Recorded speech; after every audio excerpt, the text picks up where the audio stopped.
वैज्ञानिकों ने एक दो ऐसे बड़े ब्लैक होल को लगा है जिनका विलय हुआ है। ब्लैक होल क्या होता है? ब्लैक होल ऐसे स्टार या तारे होते हैं जिनकी माना जाता है कि सूर्य से कई गुना बड़ा होते हैं।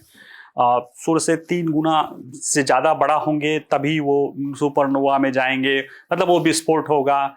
और भी बड़ा होता है तो वो ब्लैक होल बनता है। ब्लैक होल की खास बात क्या होती है कि बहुत ज्यादा द्रव्यमान, यानी तारों का द्रव्यमान इतना ज्यादा सिकुड़ के एक जगह आ जाता है और उनका गुरुत्वाकर्षण इतना ज्यादा बढ़ जाता है, घनत्व और गुरुत्वाकर्षण इतना ज्यादा बढ़ जाता है कि वहां से वो प्रकाश तक को आकर्षित कर लेते हैं, यानी वो प्रकाश भी वहां से बाहर नहीं जा पाता है।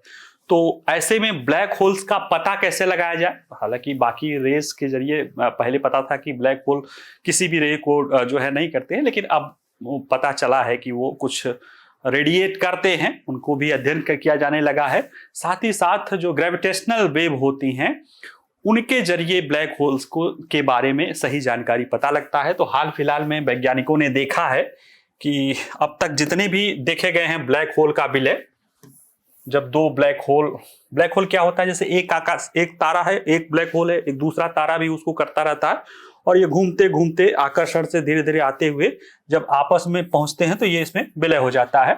तो अभी एक ऐसे ही डायवर्जन और विलन का दुर्लभ देखा है।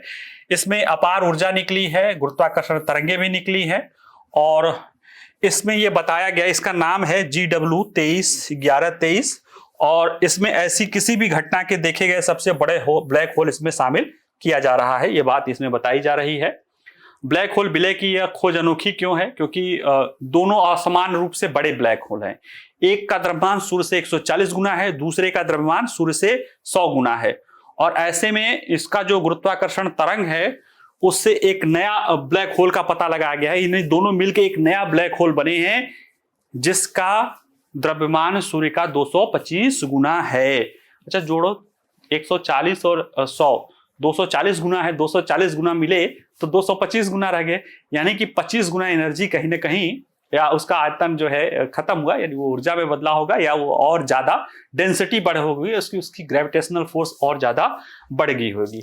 और ऐसे में देखिए कहा जाता है कि सामान्यतः ब्लैक होल अंतरिक्ष में एक ऐसा क्षेत्र होता है जहां गुरुत्वाकर्षण का खिंचाव बल इतना प्रबल होता है कि न तो पदार्थ और न ही प्रकाश कभी बाहर निकलता है।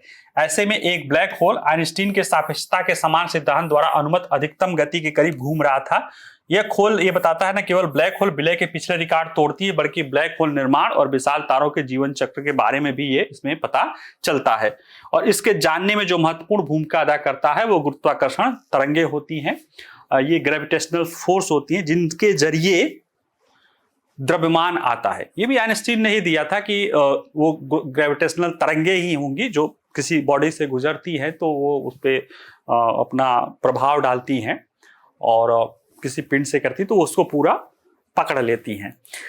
इसको लेकर ग्रेविटेशनल तरंगों के बड़ा मुश्किल से उनको डिटेक्ट किया जाता है, हालांकि किया जा रहा है। बहुत बड़े बड़े चट्टानों के जरिए इनको डिटेक्ट करने की कोशिश की जाती है। भारत में भी LIGO है, LIGO को कहते हैं कि laser interferometer gravitational wave authority, तो उसको किया जा रहा है। बाकी इसको पढ़ लीजिएगा, है ना।